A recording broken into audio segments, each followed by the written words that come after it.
அன்புடையீர், இன்று நம் அனைவருக்கும் மிக முக்கியமான ஆன்மீக நிகழ்ச்சி கந்த சஷ்டி விரதம் 2025 பற்றி அறிந்து கொள்ளப் போகிறோம். இது முருகப்பெருமானுக்காக நடத்தப்படும் புனித விரதமாகும்.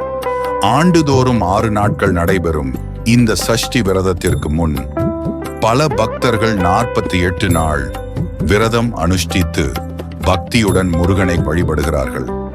இவ்விரதத்தின் மூலம் நம் வாழ்க்கையில் உள்ள தடைகள் நீங்கி ஆரோக்கியமும் ஆன்மீக சாந்தியும் கிடைக்கும் என நம்பப்படுகிறது.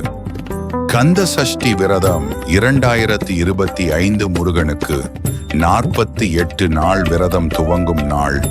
விரதம் துவங்கும் முறை பற்றி அறிந்து கொள்ளப் போகிறோம்.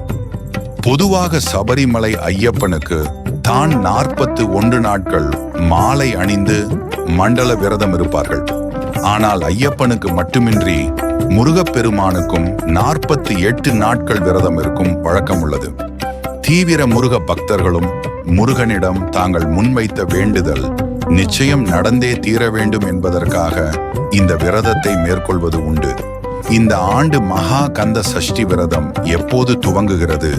முருகனுக்கு 48 நாட்கள் கந்த சஷ்டி விரதம் இருப்பவர்கள் எந்த நாளில் விரதத்தை துவங்க வேண்டும்? விரதத்தை துவங்குவதற்கான முறை என்ன? விரத காலங்களில் என்னென்ன செய்ய வேண்டும்? என்னென்ன மந்திரங்கள் சொல்லி முருகனை வழிபட வேண்டும் என்பது பற்றியும் தெரிந்து கொள்ளலாம். மகா கந்த சஷ்டி விரதம் முருகப்பெருமானை வழிபடுவதற்கும் கேட்ட வரங்களை பெறுவதற்கும் உரிய மிகச் சிறந்த நாள் சஷ்டி திதியாகும். மாதந்தோறும் வளர்பிறை மற்றும் தேய்பிறையில் சஷ்டி திதி வரும்போது பக்தர்கள் முருகப்பெருமானை வேண்டி விரதம் இருப்பதுண்டு. இருந்தாலும் அதிகமான முருக பக்தர்கள் சஷ்டி விரதம் கடைபிடிப்பது ஐப்பசி மாதத்தில் வரும் மகா கந்த சஷ்டி விழாவின் போதுதான். முருகப்பெருமான் சூரனை வதம் செய்து தேவர்களை காத்த திருநாள் என்பதால் ஐப்பசி மாத அமாவாசைக்கு பிறகு வரும் பிரதமை திதியில் துவங்கி சஷ்டி வரை சிலரும் சப்தமி வரை சிலரும் விரதம் இருந்து வழிபடுவதுண்டு. கந்த சஷ்டி விரதம் 2025 துவங்கும் நாள். மகாகந்த சஷ்டி விரதத்தில் மிளகு விரதம், இளநீர் விரதம் என பல வகைகள் உண்டு. இதை 7 நாட்கள் மட்டும் கடைபிடிக்கப்படும் விரதம் ஆகும். 48 நாட்கள் எனப்படும் ஒரு மண்டலத்திற்கு கந்த சஷ்டி விரதத்தை கடைபிடிப்பார்கள். மாலை அணிந்தோ அல்லது அணியாமலோ இந்த விரதத்தை இருக்கலாம். இந்த ஆண்டு அக்டோபர் 22ஆம் தேதி மகா கந்த சஷ்டி விரதம் துவங்க உள்ளது. அக்டோபர் 27ஆம் தேதி சூரசம்ஹாசம் நடைபெற உள்ளது. முருகனுக்கு 48 நாட்கள் கந்த சஷ்டி விரதம் இருக்க நினைப்பவர்கள் செப்டம்பர் 10ஆம் தேதி புதன்கிழமை விரதத்தை துவக்க வேண்டும். விரதம் துவங்கும் முறை: முதல் நாளே வீடு மற்றும் பூஜை அறை சுத்தம் செய்து தயாராக வைக்க வேண்டும். விரதம் துவங்கும் நாளான செப்டம்பர் 10ஆம் தேதி அன்று காலை அருகில் உள்ள முருகன் கோவிலுக்கு சென்று எதற்காக விரதம் இருக்கப் போகிறீர்கள் என்ற வேண்டுதலை முருகப்பெருமானிடம் சொல்லி வேண்டிக் கொண்டு விரதத்தை ஆரம்பிக்கவும். கோவிலுக்கு செல்ல முடியவில்லை எனில் வீட்டில் ஒரு பேப்பரில் வேண்டுதலை எழுதி முருகன் பாதத்தில் வைத்தும் விரதத்தை ஆரம்பிக்கலாம். காலை எழுந்ததும் குளித்து முடித்து 7 மணிக்கு முன்னதாக முருகனுக்கு பூ போட்டு வழிபட வேண்டும். காலை மாலை 2 வேளையும் 2 நெய் தீபம் ஏற்றவும். நைவேத்தியமாக ஒரு டம்ளர் பால், பழம் அல்லது கற்கண்டு எளிமையாக முடிந்தவற்றை வைத்து வழிபடலாம். தீப தூபம் காட்டி பூஜை செய்த பிறகு ஓம் சரவணபவ என்ற மந்திரத்தை 108 முறை சொல்லவும். முடிந்தால் எழுதலாம்.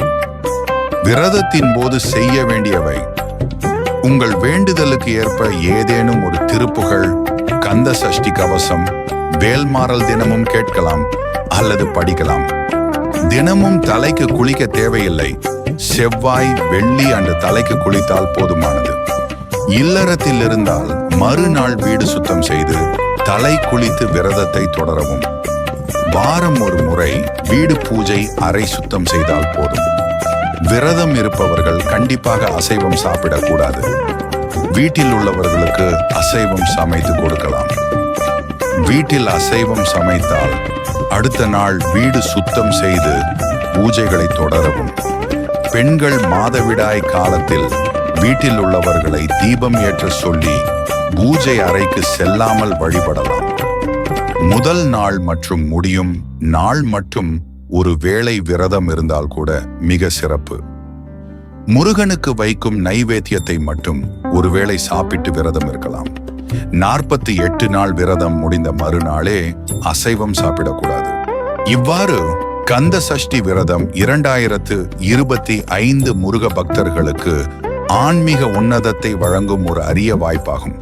நாம் அனைவரும் பக்தியுடன் விரதம் இருந்து முருகனின் அருளை பெற்றால் வாழ்க்கை செழிப்பு, ஆரோக்கியம், ஆனந்தம் அனைத்தும் நம்மை சூழ்ந்து நிறைக்கும். முருகன் அருள் எப்போதும் உங்களுடனும் உங்கள் குடும்பத்துடனும் இருப்பதாக வாழ்த்துகிறோம். வெற்றிவேல் வெற்றிவேல்.